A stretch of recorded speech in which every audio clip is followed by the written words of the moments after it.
यह एक ऐसी दुनिया है जहाँ पैसों की कोई वैल्यू नहीं, यहाँ टाइम ही सब कुछ है। यहाँ अगर आपको कोई चीज खरीदनी है तो आपको उस चीज के बदले अपनी जिंदगी का कुछ टाइम देना पड़ेगा, तब जाकर आप उस चीज को खरीद पाएंगे। लेकिन इस दुनिया में एक अच्छी जिंदगी गुजारने के लिए आपके पास टाइम का होना भी जरूरी है, क्योंकि यहाँ जब किसी इंसान की एज 25 साल तक पहुंच जाती है तो उस इंसान के हाथ पर 1 साल का टाइम स्टार्ट हो जाता है। जिस पल काउंटडाउन 0 हुआ उसी पल वह इंसान खत्म। अमीरों के पास इतना टाइम था कि वह 1000 साल की जिंदगी भी जी सकते थे। अमीरों ने खुद के लिए एक अलग दुनिया बना ली थी जहां वो लोग एक सुकून भरी जिंदगी गुजार रहे थे, लेकिन वहीं दूसरी तरफ गेटो सिटी में रहने वाले गरीब लोग दिन रात मेहनत करके खुद के लिए टाइम कमाते थे, नहीं तो उनकी जिंदगी खत्म हो जाएगी। इन्हीं गरीबों की बस्ती में विल नाम का एक लड़का रहता था जिसकी घड़ी में सिर्फ 23 घंटे ही बचे थे। विल अपनी मॉम के साथ रहता था। अब क्योंकि 25 साल के बाद उम्र रुक जाती है, इसीलिए उसकी माँ 50 साल की होकर भी बहुत जवान दिख रही थी। आज विल की माँ का 50वां जन्मदिन था। विल अपनी मॉम का बर्थडे सेलिब्रेट करने के लिए पिछली रात ओवर टाइम करके एक शैंपेन की बोतल लाया था। यह देखकर विल की मॉम बहुत खुश हो जाती है और वो विल से कहती है कि मैं अपने पोतों को देखना चाहती हूँ, तुम किसी लड़की को डेट क्यों नहीं करते? जिस पर विल जवाब देता है कि इन सब चीजों के लिए टाइम किसके पास है। विल की मॉम ने उससे कहा कि इलेक्ट्रिसिटी बिल और बैंक से लिया हुआ लोन कल की डेट तक मुझे क्लियर करना होगा, नहीं तो हमें फाइन पड़ सकता है। इसीलिए अब मैं जा रही हूँ और कल रात तक सभी बिल्स और बैंक के लोन्स जमा करवा कर वापस आऊंगी। उसने कहा कि मेरे पास सिर्फ 3 दिन का टाइम है। इलेक्ट्रिसिटी बिल और बैंक का लोन चुकाने में मेरे पास लगभग सारा टाइम खर्च हो जाएगा, इसीलिए कल शाम को तुम जरूर बस स्टॉप पर मेरा इंतजार करना, ताकि मेरा सारा टाइम खत्म होने से पहले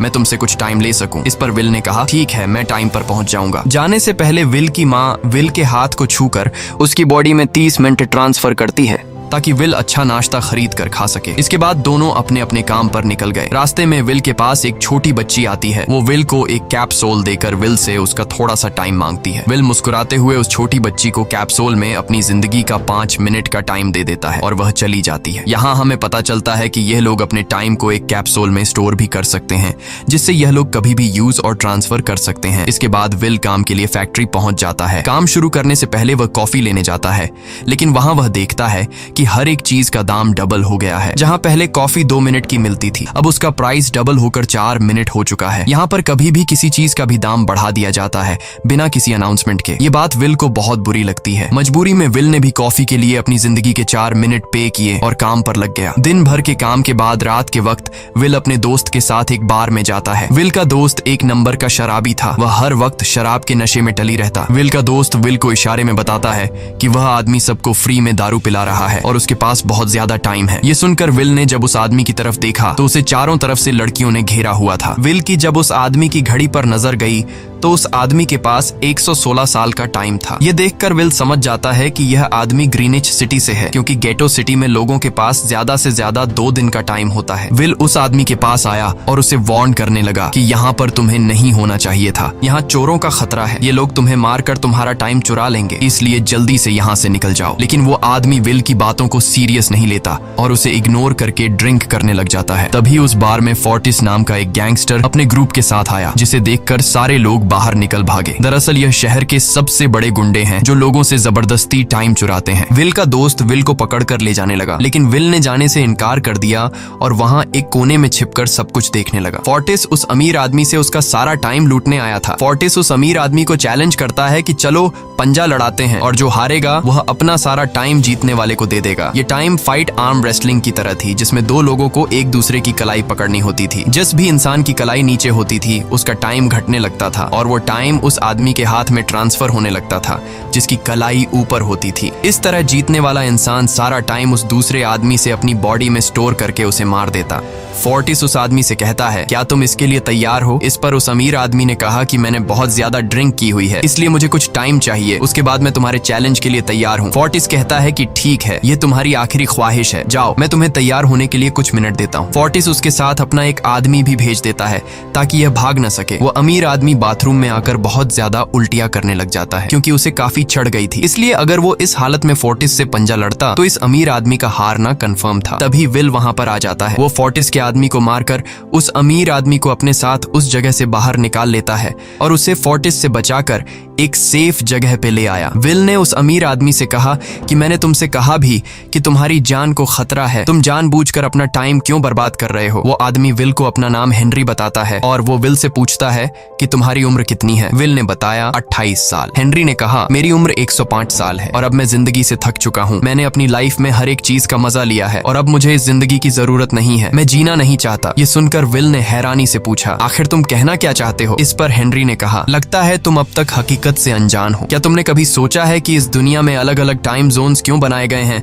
आखिर क्यों तुम्हारे टाइम जोन गेटो में किसी भी वक्त चीजों के दाम और टैक्स बढ़ा दिए जाते हैं? दरअसल महंगाई जानबूझकर बढ़ा दी जाती है ताकि गरीब लोग मरते रहें और उनकी मौत का फायदा ग्रीनविच टाइम जोन के अमीर लोगों को होता रहे। असल में ये सारा सिस्टम उन्हीं का बनाया हुआ है। जरा सोचो, वहाँ ग्रीनविच टाइम जोन में लोगों के पास जीने के लिए हजारों साल हैं, लेकिन यहाँ गेटो में तुम लोग हर रोज जीने के लिए मेहनत मजदूरी करते हो। ऐसा इसलिए है क्योंकि उन्होंने तुम्हें यह करने के लिए मजबूर किया है। वो लोग तुम लोगों को ज्यादा टाइम देना ही नहीं चाहते ताकि तुम लोग मजबूरी में उनके लिए काम करते रहो। वो लोग महंगाई बढ़ाकर तुम्हें ज्यादा से ज्यादा टाइम खर्च करने पर मजबूर करते हैं ताकि तुम्हारे टाइम से वो हमेशा की जिंदगी जी सकें। उन्होंने अपनी जिंदगी का हर एक दिन गरीबों की मौत से इकट्ठा किया है और मैं ऐसी जिंदगी बिल्कुल भी नहीं जीना चाहता जो किसी गरीब मजबूर इंसान की मौत से मिली हो। ये सब सुनकर विल समझ गया कि हेनरी बहुत ही नेक दिल इंसान है। हेनरी ने विल से आगे पूछा अगर तुम्हारे पास मेरे जितना टाइम होता तो तुम क्या करते? विल ने मुस्कुराकर कहा कि सबसे पहले मैं बार बार टाइम को देखना छोड़ देता, क्योंकि उस वक्त भी विल के पास सिर्फ 18 घंटे होते हैं। वो सोने से पहले, सोने के बाद, खाना खाते टाइम हर वक्त अपनी घड़ी देखता रहता है क्योंकि मुझे डर लगता है कि कहीं मेरा टाइम खत्म ना हो जाए और मैं मर न जाऊं। विल कहता है कि मेरी मॉम घर संभालने के लिए बहुत ज्यादा मेहनत करती है। अगर मेरे पास तुम्हारी तरह इतना ज्यादा टाइम होता तो मैं अपनी मॉम के लिए ग्रीनविच सिटी में एक अच्छा घर खरीदता और हम दोनों वहाँ पर खुशी से जिंदगी गुजारते। इसके बाद विल ने हेनरी से कहा आज रात हमें यहीं रुकना होगा, सुबह तक खतरा टल जाएगा, तब तुम वापस अपने घर लौट जाना। इसके बाद ये दोनों सो जाते हैं। सुबह उठकर हेनरी देखता है कि विल अभी भी सो रहा है। वो विल के पास आता है और उसके पास जितना भी टाइम होता है वो सारा का सारा विल को ट्रांसफर कर देता है और अपने पास कुछ ही मिनट बचाकर एक ब्रिज के ऊपर जाकर बैठ जाता है। विल जब नींद से जागा तो उसने देखा कि हेनरी वहां से जा चुका है। तभी हमेशा की तरह नींद से जागने के बाद विल ने अपनी घड़ी में नजर डाली। विल की घड़ी में 116 साल ऐड हो चुके थे। यह देखकर उसकी आंखें खुली की खुली रह गईं। उसे लगा कि वो अभी भी नींद में है और सपना देख रहा है। इसी दौरान विल की नजर विंडो पर पड़ी जिस पर लिखा था मेरा टाइम बर्बाद मत करना। वो समझ जाता है कि हेनरी ने मुझे अपना सारा समय दे दिया है। तभी विल ने हेनरी को दूर एक ब्रिज के किनारे पर बैठे देखा। विल जल्दी से हेनरी की तरफ भागा, लेकिन अब बहुत देर हो चुकी थी क्योंकि हेनरी के पास अब बस कुछ ही सेकंड्स बचे थे और थोड़ी देर बाद वो एक झटके से मरकर ब्रिज से नीचे पानी में गिर गया। विल को हेनरी की मौत का बहुत ज्यादा दुख होता है। अब विल के पास 116 साल की जिंदगी थी और वो समझ जाता है कि अगर मैं यहाँ पर रहा तो लोग समझेंगे कि हेनरी को इसी ने मारा है। विल जल्दी से अपने दोस्त के पास जाता है। विल का दोस्त विल के हाथ में इतना सारा टाइम देखकर शॉक रह जाता है, जिसके बाद विल ने अपने दोस्त को दोस्ती की खातिर 10 साल का टाइम दिया। ये देखकर विल का दोस्त उसका दिल से शुक्रिया अदा करता है। विल कहता है कि यहाँ रहना मेरे लिए अब ठीक नहीं, क्योंकि इतने ज्यादा टाइम को देखते हुए मेरा टाइम छीनने के लिए कोई भी मुझे मार सकता है। अब मैं अपनी माँ के लिए ग्रीनविच सिटी में एक अच्छा सा घर खरीद सकता हूँ और वहाँ पर एक सेफ लाइफ गुजारूंगा। जिसके बाद विल अपने दोस्त को गुड बाय कहकर वहाँ से निकल जाता है और सीधा उस बस स्टॉप पर जाकर मॉम का इंतजार करने लगता है, जहाँ 2 दिन पहले उसकी मॉम ने उससे कहा था कि मैं इलेक्ट्रिसिटी का बिल और बैंक का लोन चुकाकर इस बस स्टॉप पर पहुंचूंगी। दूसरी तरफ विल की मॉम सारे लोन और बिल्स भरने के बाद घर लौटने के लिए बस में चढ़ी, पर तभी उसे पता लगा कि एक ही दिन में बस की टिकट के दाम डबल हो गए थे। पहले जहां टिकट 1 घंटे में आती थी वहीं अब प्राइस 2 घंटे हो गया था। ये देखकर विल की मॉम बहुत ज्यादा परेशान हो जाती है क्योंकि विल की मॉम के पास सिर्फ 1.5 घंटा बचा था। विल की मॉम बस ड्राइवर से रिक्वेस्ट करती है कि अगले स्टॉप पर मेरा बेटा उसे बाकी का टाइम दे देगा, लेकिन बस ड्राइवर ने साफ इनकार कर दिया और कहा कि अगर टाइम नहीं है तो फिर पैदल चली जाओ। लेकिन विल की मॉम को पता था कि अगला बस स्टॉप बहुत दूर है, अगर वह पैदल भी जाती है तो उसे पहुंचने में 2 घंटे लगेंगे। उस वक्त बस में ढेर सारे पैसेंजर्स सवार थे। विल की मॉम ने उनसे भी रिक्वेस्ट की पर किसी ने भी उनकी मदद नहीं की। इतने में ही बस वहां से निकल गई। विल की मॉम रेचल के पास पास ज्यादा टाइम नहीं बचा था, इसलिए वह दौड़ती हुई पैदल घर की तरफ भागने लगी। दूसरी तरफ विल अपनी मॉम के लिए फूलों का गुलदस्ता लिए बस स्टॉप पर उनका इंतजार कर रहा था, क्योंकि आज उसे अपनी मॉम का बर्थडे सेलिब्रेट करना था। बस जब उस स्टॉप पर पहुंची तो कई सारे पैसेंजर्स उतर आए, पर उनमें से विल की मॉम नहीं थी। विल यह देखकर परेशान हो जाता है और उसे समझ आ गया कि जरूर उसकी मॉम मुसीबत में है। वह उसी वक्त अपनी मॉम की तलाश में भागा। उधर रेचल के पास अब कुछ ही मिनट बचे थे। वह रास्ते में आने वाली गाड़ियों और लोगों के घरों का दरवाजा पीट पीट कर उनसे थोड़ा समय उधार मांग रही थी, लेकिन कोई भी उसकी मदद करने को तैयार नहीं था। इधर विल जब कुछ दूर गया तो उसे उसकी मॉम दौड़ती हुई नजर आ गई। अपनी मॉम को भागते हुए देख विल समझ गया कि उनके पास ज्यादा टाइम नहीं है। वह अपना हाथ आगे करके तेजी से उनकी तरफ दौड़ने लगा। उधर रेचल के पास अब सिर्फ 10 सेकंड्स ही रह गए थे। वह भी पूरी तेजी से विल की ओर भाग रही थी, लेकिन जैसे ही रेचल अपने बेटे विल के पास पहुंची, उसका टाइम खत्म हो जाता है और वह मर जाती है। यह देखकर विल को बहुत दुख होता है, क्योंकि उसने अपनी मॉम के लिए क्या कुछ नहीं सोचा था। वह चीख चीख कर रोने लगा। अगली सुबह तक हेनरी की डेड बॉडी टाइम कीपर्स को मिल चुकी थी। ये टाइम कीपर्स वहां पर इन्वेस्टिगेशन करते हैं। आज की दुनिया में टाइम कीपर्स होते थे जो पुलिस की तरह थे। इन टाइम कीपर्स का काम भी क्राइम को रोकना होता है। टाइम कीपर्स के ऑफिसर रेमंड ने उस जगह में अच्छी तरह से जांच की, लेकिन उसे कोई भी क्लू नहीं मिला। तभी रेमंड की नजर उस ब्रिज के पास लगे सीसीटीवी कैमरा की तरफ गई। वह सीसीटीवी फुटेज चेक करने सीसीटीवी रूम के लिए निकल पड़ा। दूसरी तरफ विल समझ चुका था कि उसकी मॉम की मौत के लिए ग्रीनिच में रहने वाले अमीर लोग ही जिम्मेदार हैं, जिन्होंने गेटो शहर के लोगों को एक एक सेकंड का मोहताज बना दिया है। अब विल उनसे बदला लेने ग्रीनिच की तरफ निकल पड़ा और यहाँ से होती है असल कहानी शुरू। ग्रीनविच सिटी में एंटर होने के लिए विल को 1 साल का टाइम खर्च करना पड़ा और ग्रीनिच सिटी जा पहुंचा। वहां जब विल ने अमीर लोगों का लाइफस्टाइल देखा तो उसकी आंखें खुली की खुली रह गईं। वहां लोगों के पास इतना टाइम था कि वो लोग मरने का नाम तक भूल गए थे। यहाँ पर अमीर लोग के बॉडीगार्ड के पास भी 100 साल से भी ज्यादा का टाइम था। ये देखकर विल गुस्से से लाल हो जाता है, क्योंकि विल जिस शहर से आया था वहाँ पर लोगों के पास सिर्फ 24 घंटे की जिंदगी थी। विल वहाँ एक महंगे होटल में रुकता है। खाना खाते दौरान एक बहुत ही खूबसूरत लड़की विल को देखती है, जैसे उसे विल पसंद आ गया हो। दूसरी तरफ टाइम कीपर रेमंड हेनरी की मौत के वक्त का सीसीटीवी फुटेज चेक कर रहा था। तभी उसे फुटेज में विल दिखाई देता है। हालांकि कैमरा ने हेनरी को ब्रिज से गिरते हुए रिकॉर्ड नहीं किया था, लेकिन उस फुटेज में विल ब्रिज के पास खड़ा नजर आ रहा था, जिससे रेमंड को विल पर शक होने लगा। इसलिए रेमंड ने अपनी टीम को विल के बारे में जानकारी इकट्ठा करने को कहा। रिसर्च के दौरान टाइम कीपर्स को यह बात पता चल जाती है कि विल नाम का एक आदमी बहुत सारा टाइम खर्च करके ग्रीनविच सिटी में एंटर हो गया है, जिससे रेमंड को यह बात कंफर्म हो जाती है कि विल ने ही हेनरी को मारा है। रेमंड उसी वक्त अपनी टीम के साथ ग्रीनविच शहर की ओर रवाना हो गया। दूसरी ओर ग्रीनविच शहर में विल एक कैसीनो में आया, जहाँ कुछ अमीर लोग पोकर खेल रहे थे। विल भी उनके साथ बैठ जाता है। एक नए आदमी को देखकर ये लोग उस पर हंसने लगते हैं, लेकिन विल गैम्बलिंग में माहिर था।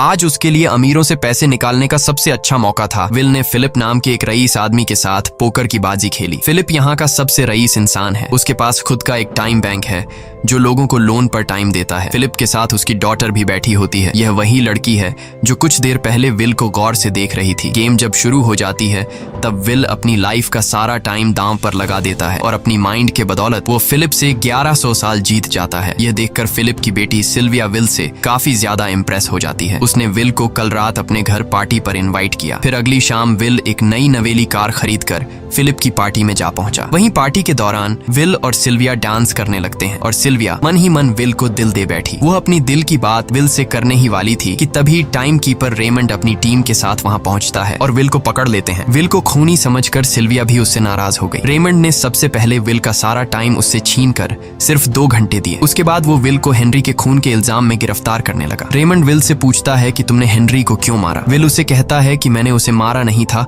बल्कि वो खुद जीना नहीं चाहता था, इसलिए उसने मुझे 116 साल दिए और बाद में उसने खुद की जान ली। लेकिन रेमंड विल की बात पर यकीन नहीं करता। विल समझ जाता है कि रेमंड मुझे हेनरी के झूठे केस में फंसाकर उम्र भर कैद के लिए मुझे जेल में डाल देगा। इसलिए वह मौका देखते ही रेमंड के आदमियों को मारकर खुद को आजाद कर लेता है और उनकी बंदूक लेकर सिल्विया को बंदी बना लिया। सिल्विया को ढाल बनाकर विल उसे साथ लेकर भाग निकला और रेमंड और उसके आदमियों को चकमा देता हुआ वापस गेटो शहर आ पहुंचा। इस दौरान विल के पास टाइम काफी कम बचा था। उसने सिल्विया से कुछ टाइम उधार मांगा, लेकिन सिल्विया ने उसे 1 सेकंड भी देने से इनकार कर दिया, क्योंकि वह भी उसे हेनरी का खूनी समझ रही थी। इसलिए वो और तेजी से गेटो शहर की तरफ कार दौड़ाता है ताकि वहां पहुंचकर किसी से टाइम उधार ले सके। जल्दबाजी में उसका ध्यान आगे सड़क पर बिछी कंटीली तारों पर नहीं पड़ता, जिससे टकराते ही विल की कार ब्रिज से नीचे गिर जाती है। इस एक्सीडेंट में विल और सिल्विया बेहोश हो गए। असल में रास्ते में वह कांटे फोर्टिस और उसकी गैंग ने बिछाए थे। फोर्टिस ने देखा कि सिल्विया के पास 10 साल का टाइम था। वो सिल्विया का सारा टाइम चुरा कर वहाँ से निकल जाते हैं। इतने में ही विल और सिल्विया को होश आया। सिल्विया ने जब अपने हाथ की तरफ देखा तो वो परेशान हुई, क्योंकि उसके पास सिर्फ 30 मिनट ही बचे थे और विल के पास भी कुछ मिनट ही बचे थे। पर फिर भी उसने सिल्विया को अपने कुछ मिनट दिए, जिससे इन दोनों का टाइम बराबर हो गया। इसके बाद विल सिल्विया को लेकर जल्दी से अपने दोस्त के घर जाता है, जिसे उसने 10 साल दिए थे। जब उसके दोस्त की वाइफ ने दरवाजा खोला और उसने विल को देखा तो उसने विल से नाराजगी जताते हुए कहा, तुम्हारे दिए हुए 10 साल ने मेरे हस्बैंड की जान ले ली। उसने सारा टाइम शराब में उड़ा दिया, जिससे उसकी मौत हुई। ये सुनकर विल मायूस हो गया, लेकिन अब इन दोनों के पास भी ज्यादा टाइम नहीं था। अगर यह दोनों जल्दी से कुछ नहीं करते तो इनकी भी मौत पक्की थी। तभी विल ने सिल्विया के कानों में ईयरिंग देखी, जो हीरे की थी। उसे बेचकर विल और सिल्विया को 2 दिन का टाइम मिल गया। इसके बाद विल सिल्विया को लेकर फोन बूथ पर आया। उसने सिल्विया के पिता फिलिप को कॉल किया और बताया कि उसकी बेटी अब तक सही सलामत है। उस वक्त रेमंड भी फिलिप के पास ही मौजूद था और विल को भी पता था कि रेमंड भी वहाँ मौजूद है। विल ने सिल्विया को छोड़ने के बदले 10,000 साल का टाइम मांगा और वो 10,000 साल टाइम बैंक के जरिए गरीब लोगों में बांटने को कहा और कल सुबह तक का टाइम दिया। हालांकि फिलिप के लिए यह रकम कुछ भी नहीं थी, पर फिलिप किसी भी कीमत पर गरीबों को टाइम नहीं देना चाहता था। इधर विल सिल्विया को अपने घर ले आया, जहाँ पर दोनों सुबह होने का इंतजार कर रहे थे। इसी दौरान सिल्विया ने विल से पूछा कि उसकी फैमिली कहाँ है। इस पर विल ने बताया कि पिछली रात ही टाइम न होने की वजह से मेरी माँ की डेथ हुई। ये सुनकर सिल्विया को बहुत बुरा लगता है और उसे एहसास होता है कि यहाँ गरीब लोग हर पल मौत के डर में जीते हैं। उन्हें एक दिन का टाइम कमाने में कितनी मेहनत करनी पड़ती है। अगली सुबह बैंक खुलते ही विल और सिल्विया खिड़की से बैंक पर नजर रखने लगे, लेकिन बैंक ने गरीबों में टाइम नहीं बांटा। सिल्विया यह देखकर बहुत मायूस हो गई कि टाइम के आगे उसके पिता के लिए अपनी बेटी की भी कोई कीमत नहीं थी। अब सिल्विया को समझ आ गया कि उसके पिता सिर्फ बिजनेसमैन नहीं है, बल्कि वो इस सिस्टम के हेड हैं। वो गरीब लोगों की मौत से अपनी जिंदगी के साल जमा करते हैं। सिल्विया को यूं मायूस देखकर विल ने उसे वापस घर भेजने का फैसला किया। वो उसे फोन बूथ पे ले आया और अपने पिता को कॉल करके अपने लिए मदद बुलाने को कहा। इस दौरान विल सिल्विया को वेपन भी दे देता है ताकि वो खुद की हिफाजत कर सके। इधर सिल्विया फोन पर अपने पिता से बात कर रही थी कि तभी टाइम कीपर रेमंड चुपके से वहां आ पहुंचा और विल पर गन तान दी। रेमंड विल पर गोली चलाने ही वाला था कि तभी सिल्विया ने रेमंड को देख लिया और घबराहट में रेमंड पर गोली चला दी। ये देख विल घबरा कर रेमंड के पास आया। हालांकि वो गोली रेमंड के हाथ को छू कर निकल गई थी। रेमंड के हाथ से बहुत खून निकल रहा था। विल ने रेमंड की घड़ी देखी। रेमंड के पास सिर्फ 2 घंटे बचे थे। दरअसल टाइम कीपर्स को भी सैलरी के तौर पर हर रोज 1 दिन का ही टाइम मिलता था। विल समझ गया कि जब तक रेमंड के पास उसके टीम वाले पहुंचेंगे तब तक रेमंड का ज्यादा खून बहने की वजह से उसकी मौत हो गई होगी। इसलिए विल रेमंड को 2 घंटे का टाइम देते हुए रेमंड की कार को लेकर वहां से निकल गया। रेमंड को गोली मारकर अब सिल्विया भी क्राइम लिस्ट में आ चुकी थी। हालांकि विल ने सिल्विया से कहा कि वो अभी इन सब से निकल सकती है, लेकिन ग्रीनिच में सिल्विया की जिंदगी पिंजरे में कैद पंछी की तरह थी। उसके पिता फिलिप ने उस पर बहुत सारी पाबंदियां लगा दी थीं, पर यहाँ आकर उसे आजादी का एहसास हो रहा था, क्योंकि यहाँ वो अपनी मर्जी की मालिक थी और सिल्विया समझ जाती है कि यहाँ पर लोगों के साथ गलत हो रहा है। अब वह भी गरीबों को उनका हक दिलाने में विल के साथ थी। विल और सिल्विया ने मिलकर अमीरों को लूटना शुरू कर दिया। सिल्विया, जो कि ग्रीनिच सिटी के चप्पे चप्पे से वाकिफ थी, इसलिए इन दोनों ने प्लान बनाया कि वो ग्रीनिच सिटी में बैंक से टाइम कैप्सूल चुराएंगे और उनको गरीबों में बांट देंगे। सिल्विया ने सबसे पहले अपने पिता फिलिप के कई सारे बैंक्स में डाका डाला, क्योंकि फिलिप ने गरीबों की मौत से वह सारा टाइम इकट्ठा किया था। इन दोनों ने तिजोरी से सभी टाइम कैप्सूल एक बैग में पैक करके वहां से निकल गए और उन्हें गरीबों में बांटने लगे। इतनी बड़ी चोरी करने के बाद अब सरकार भी इन दोनों से तंग आ चुका था। इसीलिए सरकार ने इन दोनों के सर पर 10 साल का टाइम इनाम रख दिया। ये खबर सुनते ही गैंगस्टर फोर्टिस अब इन दोनों को कुत्ते की तरह ढूंढने लगा। लेकिन विल और सिल्विया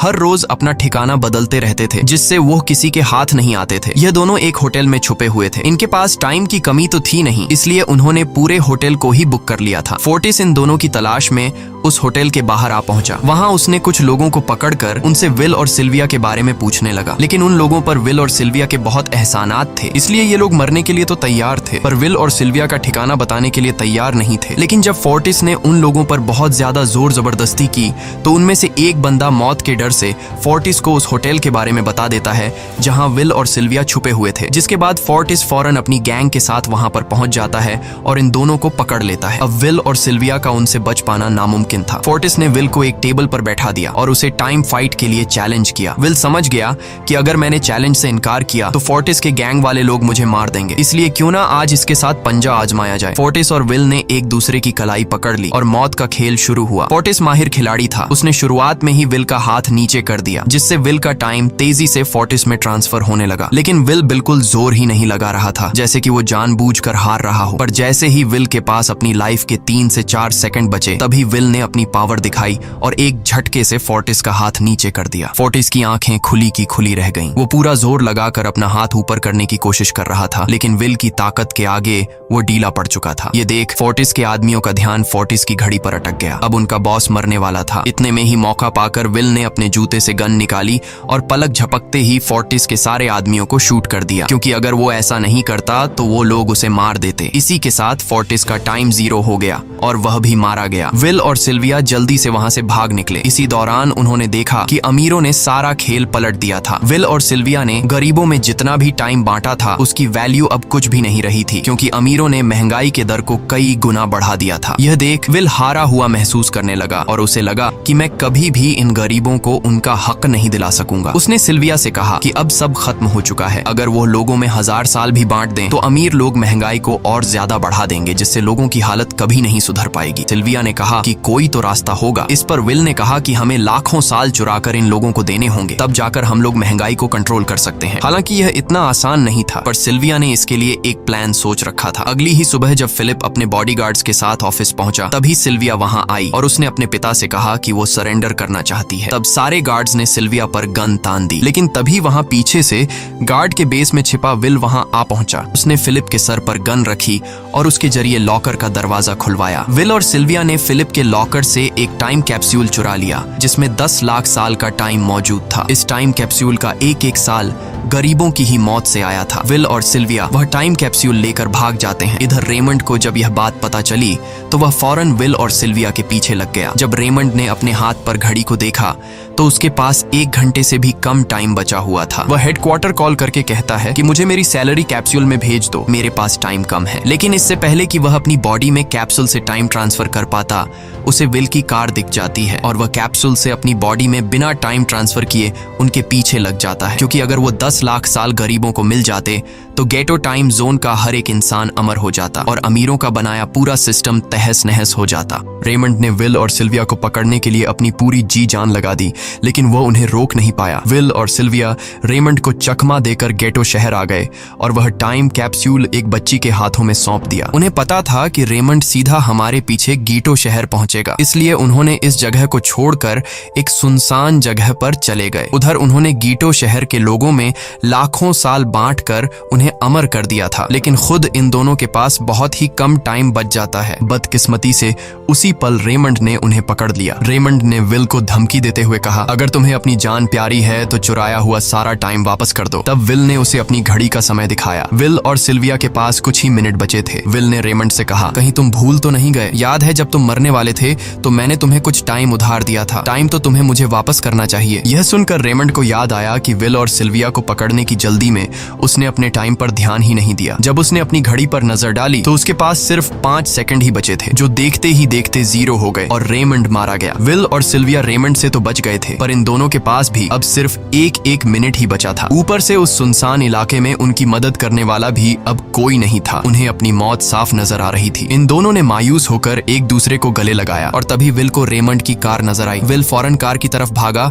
और वहां पहुंचकर उसने रेमंड की सैलरी का टाइम अपनी घड़ी में ट्रांसफर कर दिया। इसके बाद वह सिल्विया को भी टाइम देने उसकी ओर भागने लगा। सिल्विया भी तेजी से विल की ओर दौड़ रही थी। सिल्विया के पास कुछ ही सेकंड्स बचे हुए थे। यह बिल्कुल उसी तरह का पल था जिस तरह से विल ने अपनी मॉम को खोया था। विल ने अपनी मॉम को तो खो दिया था, पर सिल्विया को नहीं खोना चाहता था। विल सिल्विया के बिल्कुल करीब ही था, पर तभी सिल्विया विल की बाहों में गिर पड़ी। लकीली विल ने सही वक्त पर सिल्विया का हाथ थाम लिया था, जिससे उसकी जान बच गई। विल और सिल्विया की बदौलत अब डेटन शहर के सारे लोग अमर हो चुके थे। अब उन्हें 1-1 घंटे कमाने के लिए फैक्ट्रीज में काम करने की जरूरत नहीं थी। वह सभी अपने सपनों को पूरा करने ग्रीनिच शहर की ओर निकल पड़े, जिससे अमीरों का बनाया सारा सिस्टम फेल हो गया। वहीं इसी के साथ यह कहानी खत्म हो जाती है। अगर आपको वीडियो अच्छी लगी हो तो हमारे चैनल को सब्सक्राइब और वीडियो को लाइक जरूर कीजिएगा।